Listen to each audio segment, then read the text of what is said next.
दोस्तों, कैसे हैं आप सभी। उम्मीद है आप सभी अच्छे होंगे और बेहतर ढंग से परीक्षा की तैयारियों में लगे हुए होंगे। वर्ष 2023 की बोर्ड परीक्षा में कृषि भौतिकी एवं जलवायु विज्ञान का जो प्रश्न पत्र पूछा गया था उसका सॉल्यूशन हम कर रहे हैं। Agriculture physics and climatology for class 11th और ये वीडियो का पार्ट 3 है जो आज आप देखेंगे।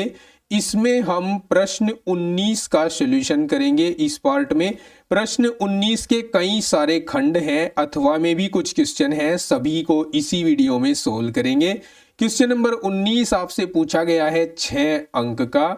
इससे पहले वीडियो जो आया था वो वीडियो का पार्ट 2 था। उसमें हमने प्रश्न 12 से लेकर प्रश्न 18 तक को सोल्व किया था। प्रश्न 12 से प्रश्न 18 तक के प्रश्न आपको पूछे गए हैं 2-2 और 4-4 मार्क के। और उससे भी पहले जो सबसे पहले वीडियो इसका आया था उसमें हमने प्रश्न 1 से लेकर 11 तक हल कर लिए थे। ये प्रश्न आपसे पूछे गए थे 1-1 अंक के। ठीक है, अगर आपने ये फर्स्ट और सेकंड पार्ट नहीं देखा है तो देखिएगा जरूर, क्योंकि मोस्ट इम्पोर्टेंट होता है। जो भी प्रीवियस ईयर का क्वेश्चंस पेपर होते हैं वो सभी मोस्ट इम्पोर्टेंट होते हैं और ये आपको एग्जाम को जानने और समझने और उसकी बेहतर तैयारी में सहायता करते हैं। इन दोनों का लिंक मैंने इसी वीडियो के डिस्क्रिप्शन में डाल दिया है, तो आप डिस्क्रिप्शन को चेक कर लेंगे, उसमें आपको दोनों वीडियो का लिंक मिल जाएगा। आज की क्लास को शुरू करने से पहले अगर चैनल पर आप नए हैं, पहली बार विजिट किया है, तो चैनल को सब्सक्राइब कर लीजिएगा और वीडियो को लाइक कर दीजिएगा। और जो हमारे डेली जो स्टूडेंट हैं जो लगातार पढ़ रहे हैं, वो वीडियो में आगे बढ़ने से पहले सब बच्चे वीडियो को लाइक कर दें और अपने कोई भी क्यूरी, कोई भी कमेंट या फिर अटेंडेंस के लिए कमेंट जरूर करें। ठीक है, चलिए फिर शुरू करते हैं। प्रश्न 19।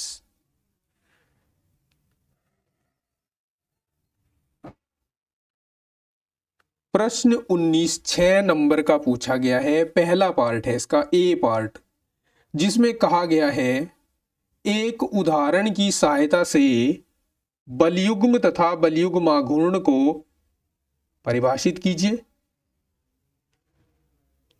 एक उदाहरण की सहायता से बलयुग्म तथा बलयुग्म आघूर्ण को स्पष्ट कीजिए। ठीक है, देखो सबसे पहले मैं आपको बलयुग्म के बारे में बताता हूं। आप अपने दैनिक जीवन में जरूर बाइक चलाते होंगे या साइकिल चलाते होंगे। आप जब उसके हैंडल को पकड़ते हैं और डायरेक्शंस लेते हैं, यानी हैंडल घुमाते हैं, तो आप दोनों हाथों से जब हैंडल घुमा रहे होते हैं तो आप उसका जो हैंडल होता है उसके दोनों सिरों पर दो विपरीत बल लगाते हैं। ठीक है, अगर आपको लेफ्ट हैंड साइड में मुड़ना है तो दाहिने हाथ को आप आगे की ओर और बाएं हाथ को पीछे की ओर खींचते हैं। ऐसे में क्या होता है, हैंडल पर उसके सिरों पर दो विपरीत बल कार्य करते हैं जो हैंडल को घुमा देते हैं। इसी तरह से जब आप पेचकस चलाते हैं उसमें भी इसी तरह के दो विपरीत बल लगाए जाते हैं। और जब आप दरवाजा बंद करते हैं उसके हत्थे को पकड़कर, तब भी आप इसी तरह के बल लगाते हैं। तो दो विपरीत दिशाओं में दो बल विपरीत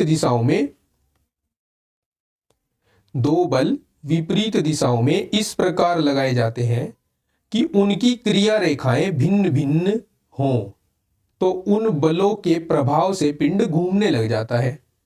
जैसे वो हाथ वाली चक्की देखी है आपने, हाथ वाली चक्की को जब हम बल लगाते हैं तो वो घूमने लग जाती है। तो बलों के इस युग्म को ही हम बलयुग्म कहते हैं। अब जैसे आपके सामने यहां पर मैंने एक चित्र बनाया है, इसको कंप्लीट करता हूं। देखिए, मान लीजिए ये ए और बी कोई छड़ है। इसके दोनों सिरों पर हम बल लगा रहे हैं, इधर भी लगा रहे हैं F और इधर भी लगा रहे हैं, इधर -F लगा रहे हैं, अर्थात विपरीत दिशा में लगा रहे हैं। तो इसके प्रभाव से ये छड़ घूमना शुरू कर देगी। तो इन बलों के जो युग्म को हम कहेंगे बल युग्म। ठीक है, अब समझते हैं कि बलयुग्म आघूर्ण क्या होता है। तो बलयुग्म आघूर्ण के लिए हमें इन दोनों में से किसी एक बल की आवश्यकता होगी और दोनों बलों की क्रिया रेखाओं के बीच की दूरी की आवश्यकता होगी।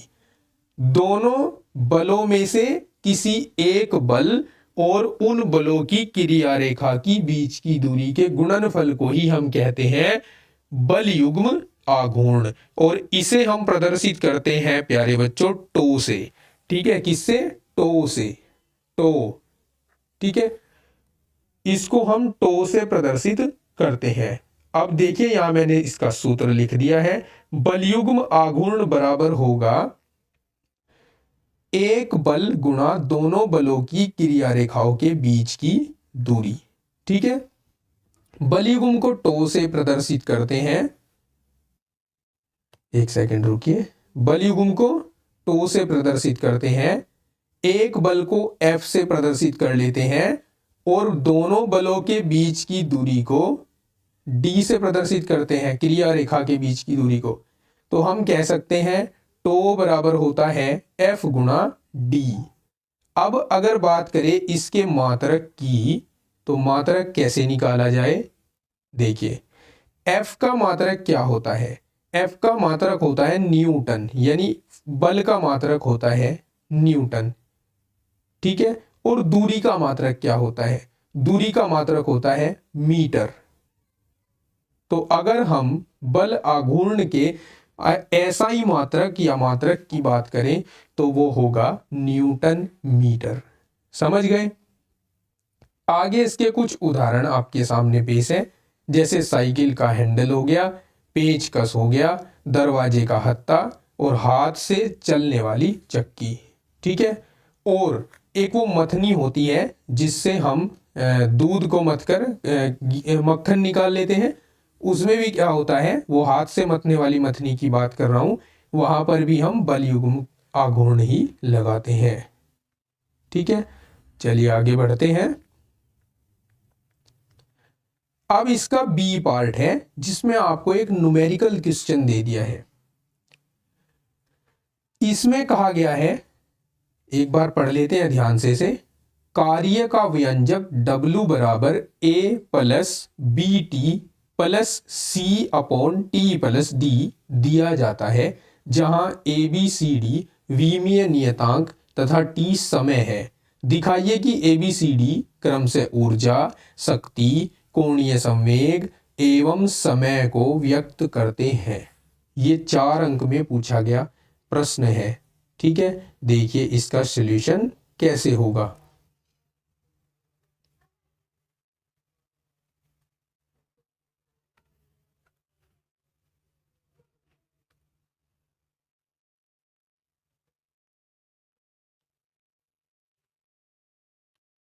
देखिए आपको सूत्र दिया हुआ है W बराबर A plus B into T plus C/T plus D।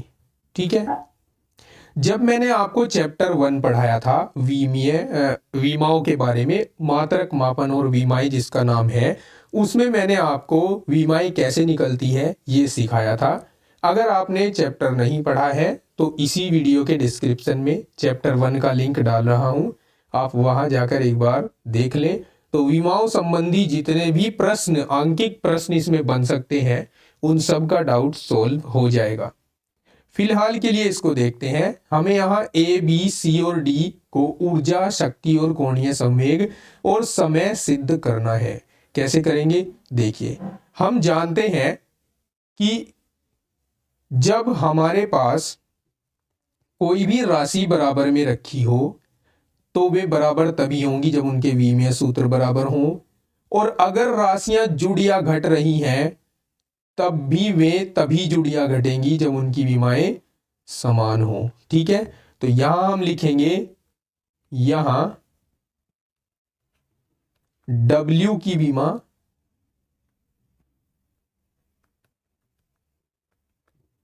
बराबर A की विमा, W की विमा बराबर A की विमा बराबर BT की विमा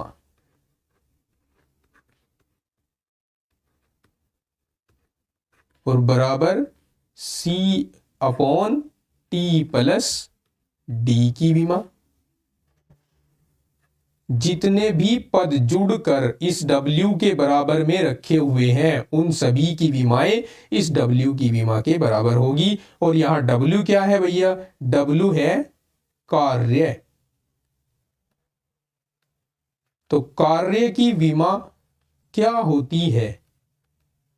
विमीय सूत्र वाले चैप्टर में सभी विमीय सूत्रों को मैंने लिखवाया था, ज्ञात करने का तरीका बताया था। अगर आपने याद किया हो तो आपके याद आएगा ml² T⁻²। ये कार्य का विमीय सूत्र होता है। ठीक है, समझ रहे हैं हो ना? चलिए, अब चूंकि अभी अभी हमने जो जिक्र किया है कि W की विमा बराबर होगी A की विमा के, A की विमा। ठीक है, W की विमीय सूत्र हमारे पास आया है ml² T⁻²। और ये किसकी विमा? A की विमा हो जाएंगी, A की विमाएं, यह विमा।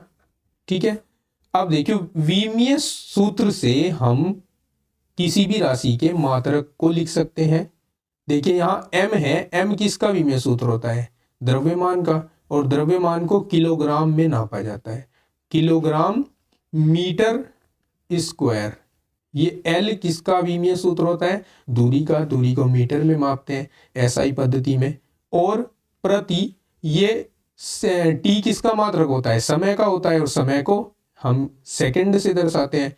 अब इसके ऊपर माइनस की 2 घातें लगी हुई हैं, दैट मीन्स यहां ये बटे में जाएगा, प्रति सेकंड स्क्वायर। ठीक है, ये A का मात्रक हो गया, A का मात्रक। और हमने ये मात्रक किसके लिए पढ़ा है? हमने ये मात्रक पढ़ा है बेटा ऊर्जा के लिए। तो ये ऊर्जा का मात्रक हो गया। ठीक है, बराबर ऊर्जा का मात्रक। दैट मीन्स ये सिद्ध होता है कि यहां जो A है, अर्थात यहां A ऊर्जा है, यहां A ऊर्जा है। क्लियर? चलिए नेक्स्ट देखिए। अब हम लिखेंगे, अब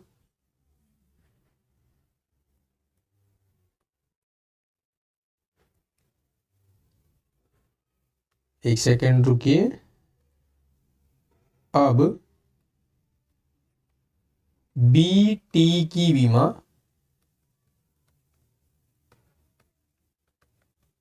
बराबर W की विमा,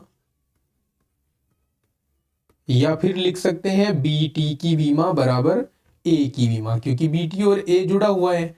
ठीक है, तो B की विमा गुणा T की विमा, ऐसा भी तो लिख सकते हैं, बराबर W की विमा।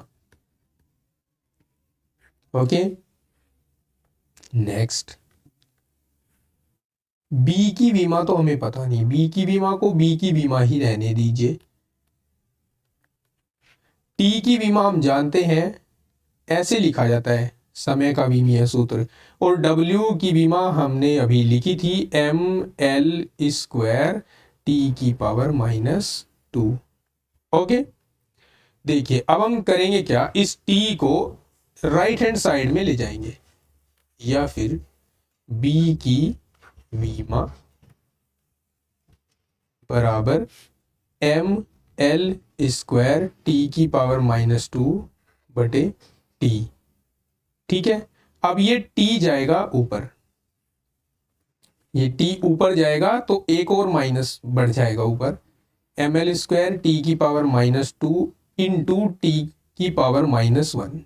ठीक है, जब नीचे से कोई भी टर्म ऊपर ले जाते हैं तो उसकी घात ऋणात्मक हो जाती है, यह आपने गणित में घातांक सिद्धांत चैप्टर में पढ़ लिया है, टी की घात -3। ठीक है, अब अगर मैं इसका मात्रक लिखूं तो क्या होगा, b का मात्रक, देखिए मात्रक लिखूं तो मात्रक होगा किलोग्राम मीटर स्क्वायर प्रति सेकंड की घात 3। ठीक है, किलोग्राम मीटर स्क्वायर प्रति सेकंड की घात 3, और हम जानते हैं ये किसका मात्रक होता है, ये शक्ति का मात्रक है, शक्ति का मात्रक। ठीक है, अर्थात यहां B शक्ति है। ठीक है, चलिए अब हम देखते हैं, देखिए ध्यान से देखिए, अभी ऊपर यहां नीचे देखिए T प्लस D ये दोनों जुड़े हुए हैं। अब ये कब जुड़े होंगे, जब इनकी विमाएं समान नहीं होगी, तो यहाँ T की विमा बराबर D की विमा हम कह सकते हैं, समझ रहे हो ना, तो हम कह सकते हैं T की विमा बराबर D की विमा।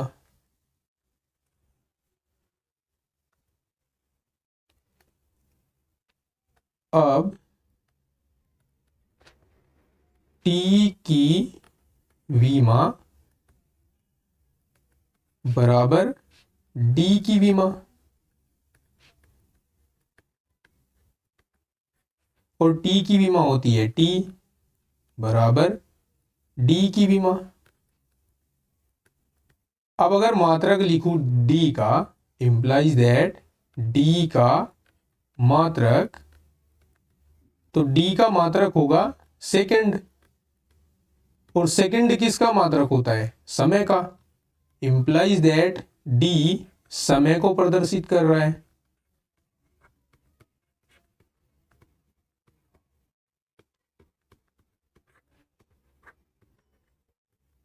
D समय को प्रदर्शित करता है। ओके,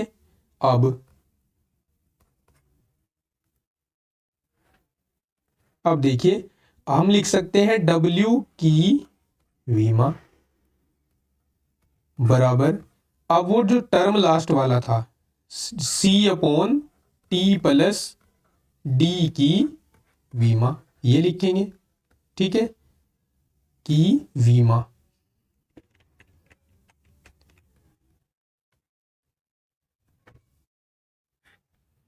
चलिए देखते हैं आगे, W की विमा हम जानते हैं ml स्क्वायर T की पावर -2 है।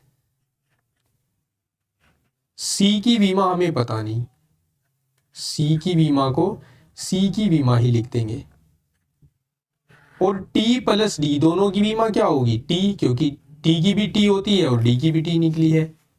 अब ये T को क्रॉस मल्टीप्लाई करा दे उस पद के साथ, या C की विमा बराबर ml स्क्वायर T की पावर -2, इसके बटे में ले आएंगे T को।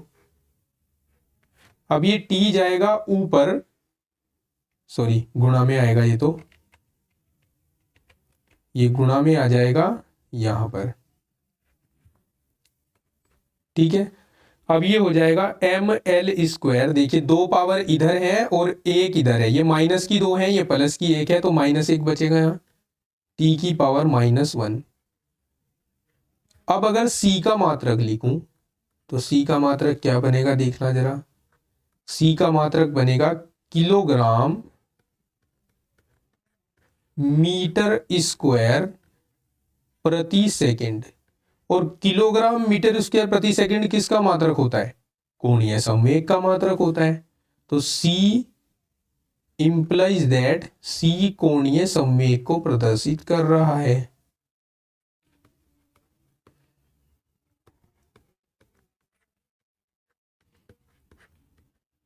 C कोणीय संवेग को प्रदर्शित कर रहा है।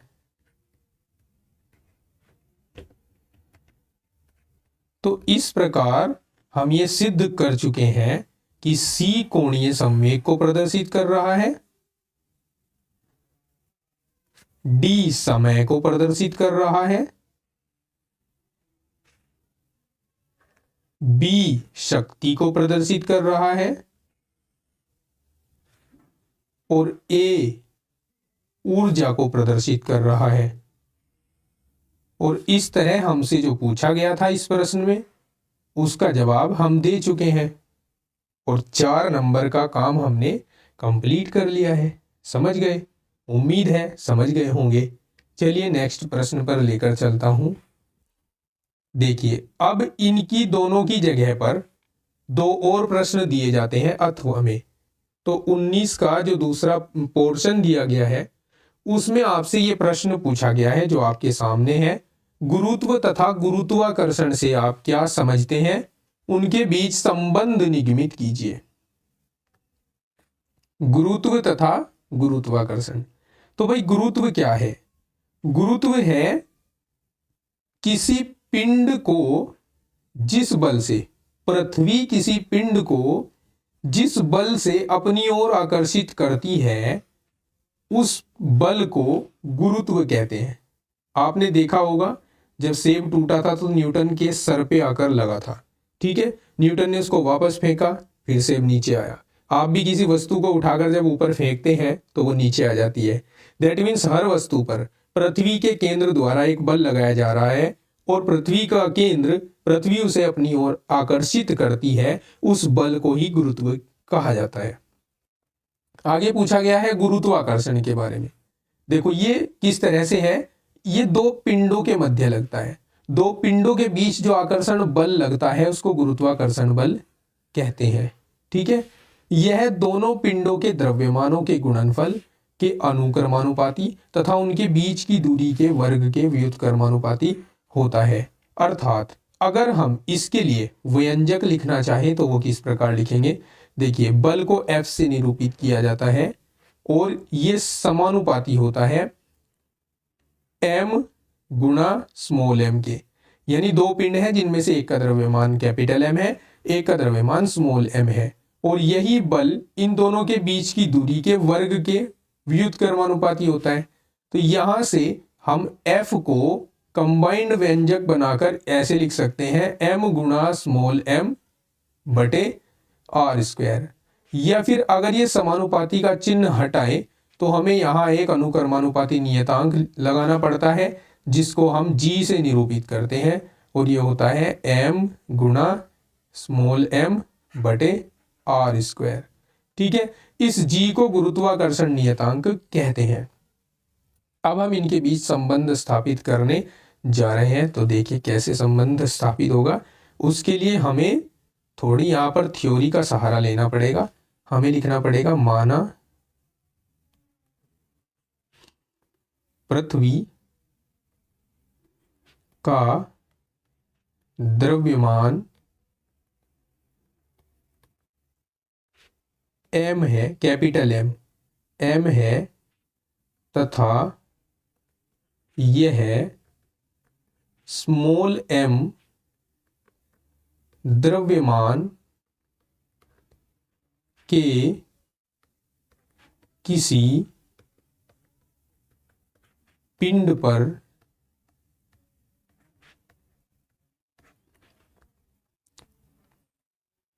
गुरुत्वाकर्षण बल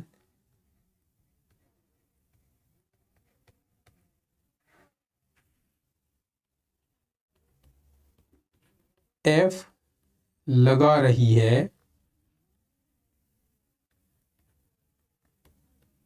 तथा पिंड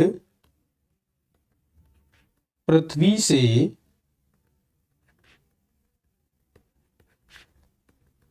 r मीटर दूरी या कहें ऊंचाई पर है, तब F बराबर होगा G into capital M into small m upon R square. ये समीकरण 1 हो गई। परंतु न्यूटन के गति विषयक नियम द्वारा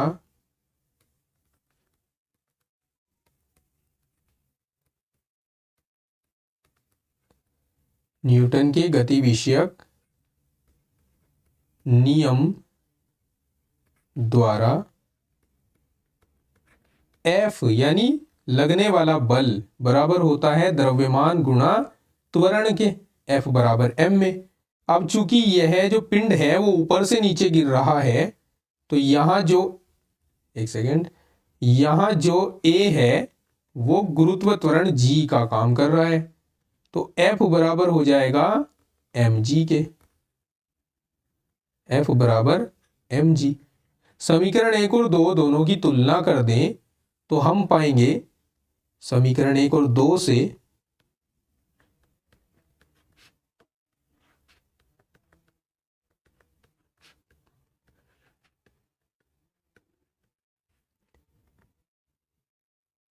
m गुणा g बराबर g इंटू m गुणा m अपॉन r स्क्वायर।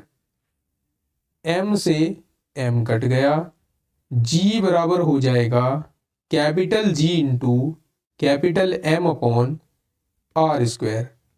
इसी को हम गुरुत्व तथा गुरुत्वाकर्षण के बीच संबंध कहते हैं। यही G तथा कैपिटल G में संबंध है। समझ गए? उम्मीद है आप अच्छे ढंग से समझ गए होंगे। चलिए अब इसका सेकंड पार्ट देखते हैं। अथवा में जो पूछा गया था, आपके सामने प्रश्न है। प्रश्न को एक बार ध्यान से पढ़ लेते हैं। स्क्रू गेज के चूड़ी अंतराल तथा अल्पतमांक को परिभाषित कीजिए। आगे आपको ये न्यूमेरिकल लिखा गया है जिसको अभी हम थोड़ी देर में पढ़ेंगे। पहले हम ये थ्योरी वाला पार्ट देख लेते हैं। देखिए, चूड़ी अंतराल को परिभाषित किया गया है। चूड़ी अंतराल पेंच मापी के वर्ताकार पैमाने को एक पूरा चक्कर घुमाने पर इसके द्वारा मुख्य पैमाने पर चली गई दूरी होती है। ठीक है, यह मुख्य पैमाने पर एक खाने के मान के बराबर होती है। इसको कहते हैं चूड़ी अंतराल। फिर से समझ लीजिए, स्क्रू गेज का जो मुख्य पैमाना होता है उसके एक खाने के मान के बराबर जो होता है ना, उसको हम चूड़ी अंतराल कहते हैं। या फिर चूड़ी अंतराल पेंच मापी के वर्ताकार पैमाने को एक पूरा चक्कर घुमाने पर इसके द्वारा मुख्य पैमाने पर चली गई दूरी को ही हम कहते हैं चूड़ी अंतराल। फिर अल्पतमांक के बारे में पूछा गया है। अल्पतमांक तो सीधा सीधा है इसका कि मुख्य पैमाने के एक भाग के मान को, अर्थात चूड़ी अंतराल जो भी आया उसे वर्ताकार पैमाने पर बने खानों की संख्या से भाग करने पर जो आता है वो अल्पतमांक होता है। ठीक है, दोनों सूत्रों को, परिभाषा और सूत्र को याद रखेंगे। स्क्रू गेज के वर्ताकार पैमाने पर 100 खाने हैं। किसी तार का व्यास मापते समय मुख्य पैमाने का पाठ्यांक 1.6 सेंटीमीटर आया तथा वृत्ताकार पैमाने का 24वां चिन्ह मुख्य पैमाने के किसी चिन्ह की सीध में पाया जाता है।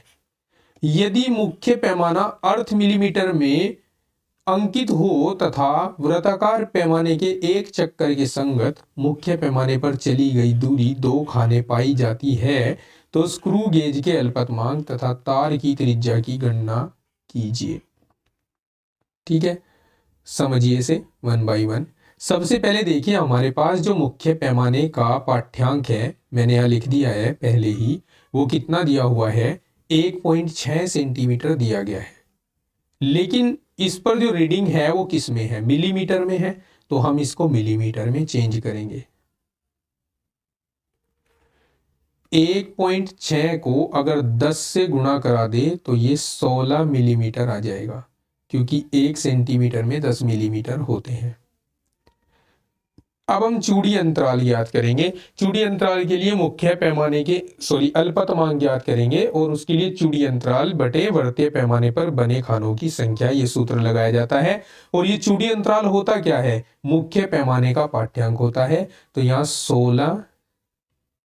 16 बटे 100 आ गया, क्योंकि 100 भाग बने हुए हैं, तो 0.16 मिलीमीटर ये अल्पतमांक आ गई।